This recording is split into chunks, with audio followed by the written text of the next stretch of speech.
اعوذ باللہ من الشیطان الرجیم بسم اللہ الرحمن الرحیم حتیٰ اذا رأوا ما یوعدون، یہاں تک کہ جب وہ دیکھیں گے جس چیز کی انہیں دھمکی دی جا رہی ہے، فسیعلمون من اضعف ناصرا واقل عددا، اس وقت انہیں معلوم ہو جائے گا کون کمزور ہے مددگاروں کے اعتبار سے اور کون اقلیت میں ہے تعداد کے اعتبار سے۔ وہ تانے دیتے تھے نا کہ دیکھو محمد تمہارے پاس تو بیٹھے بھی ہوتے ہیں تو ہمارے کمی کاری بڑے لوور طبقات کے لوگ، اور وہ بھی چند ہوتے ہیں، دیکھو جا کے ابو جہل کی محفل بھری ہوئی ہے، بڑے بڑے لوگ بیٹھے ہوئے وہاں پر۔ اس وقت معلوم ہو جائے گا من اضعف ناصرا واقل عددا۔ یہ سورہ مریم میں بہت تفصیل سے یہ مضمون آیا ہے۔ قل ان ادری اقریب ما توعدون ام یجعل له ربی امدا، کہہ دیجئے نبی مجھے یہ معلوم نہیں ہے آیا جس چیز کا تم سے وعدہ کیا جا رہا ہے، جس چیز کی دھمکی دی جا رہی ہے۔ وعدہ اور وعید بنیاد ایک ہی ہے، اصل میں اصل الفاظ ایک ہی ہیں، وعید دھمکی، وعدہ، لیکن حروف اصلی وہی ہے۔ آیا وہ قریب آ چکی ہے اسے، یا ام یجعل له ربی امدا، یا یہ کہ میرا رب اس کے لیے ابھی کچھ مہلت دے، کوئی تمہاری رسی دراز کرے، یہ میں نہیں جانتا۔ یہ سورہ انبیاء کے آخر میں بھی آیا تھا، قل ندری قریب ام بعید ما توعدون، کہہ دیجئے نبی میں نہیں جانتا کہ جس چیز کا تم سے وعدہ کیا جا رہا ہے وہ قریب آ چکی ہے یا بھی دور ہے۔ عالم الغیب، وہی ہے غیب کا جاننے والا، فلا یظہر علی غیبہ احدا، وہ اپنے غیب پر کسی کو مطلع نہیں کرتا، الا من ارتضی من رسول، سوائے جس کو وہ چاہے اپنے رسولوں میں سے۔ یہ بہت اہم قانون ہے قرآن کا، اور اس میں سارا مسئلہ علم غیب کا حل ہوتا ہے۔ ایک بات تو یہ کہ ہمارے جو بھی بریلوی بھائی ہیں وہ بھی مانتے ہیں، چار باتیں وہ مانتے ہیں، تین۔ میں نے ایک مرتبہ تحقیق کی تھی بڑی مفصل، جا کر بعد لوگوں سے ملاقات کی، ابھی میں طالب علم تھا، کہا دیکھیے ہم ثابت مانتے ہیں ہم اس بات کو، نبی کا علم ذاتی نہیں عطائی ہے، اللہ نے جو دیا وہی ہے۔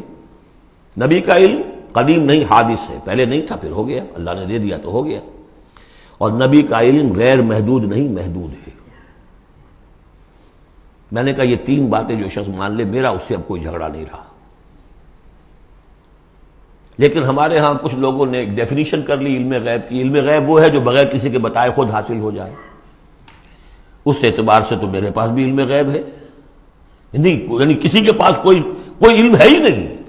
ہمیں دیا اساتذہ نے دیا، حضور کو دیا اللہ نے دیا، جبریل کو دیا اللہ نے دیا، اس معنی میں تو ذاتی علم تو کوئی بھی نہیں مانتا کسی کا، علم تو دینے سے ہوتا ہے۔ البتہ علم غیب کسے کہتے ہیں؟ وہ چیزیں جو ہماری نگاہوں سے چھپا دی گئی ہیں، وہ عالم غیب ہے، جنت ہے، دوزخ ہے، فرشتے ہیں، یہ سب کیا ہے؟ عالم غیب۔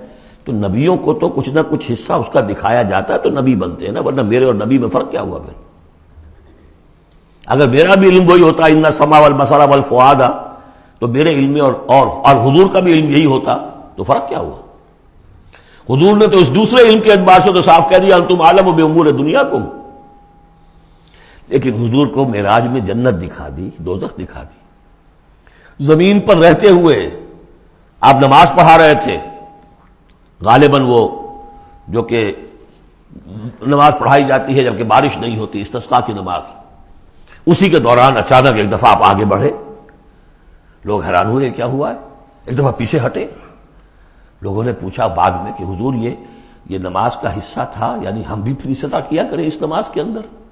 یہ فرمان نہیں، اصل میں میرے سامنے جنت لے آئی گئی، اب بے اختیار میرا ہاتھ بڑھ گیا کہ میں اس کا پھل توڑ لوں، اور میرے سامنے اس کے بعد دوزخ لے آئی گئی، اور اس کا جو بھبکا آیا گرمی کا، اس سے میں بے اختیار پیچھے ہٹا۔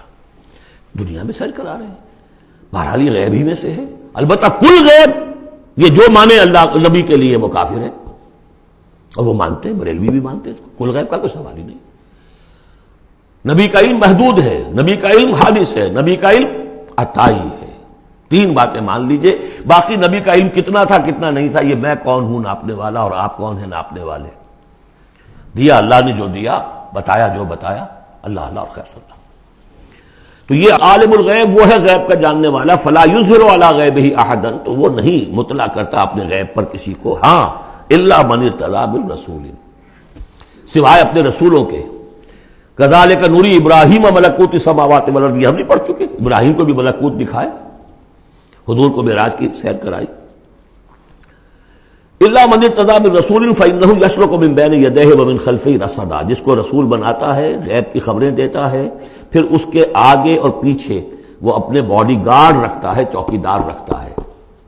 يسلك من بين يديه، اس کے سامنے بھی، ومن خلفه، پیچھے سے بھی چوکیدار، حفاظت کرنے والے. ليعلم ان قد ابلغوا رسالات ربهم، تاکہ یہ بات بالکل واضح ہو جائے کہ انہوں نے واقعتاً اپنے رب کے پیغامات پہنچانے کا حق ادا کر دیا. جیسا کہ حضور نے پوچھ کر جواب لیا تھا، انا نشهد انك قد بلغت الرسالة واديت الامانة وكشفت الغمة ونصحت الامة، ہم گواہ ہیں حضور. واحاط بما لديهم، اور اللہ تعالیٰ جو کچھ ان کے پاس ہے سامنے سب کا احاطہ کیے ہوئے ہیں. واحصى كل شيء عددا، اور ہر شے کی اس کی جو انوینٹری ہے وہ بڑی مکمل ہے، کوئی چیز وہاں سے غائب ہونے والی نہیں ہے، ہر ایک کا عدد کے ساتھ حساب کتاب کا اسے رکھا ہوا ہے. صدق اللہ العظیم.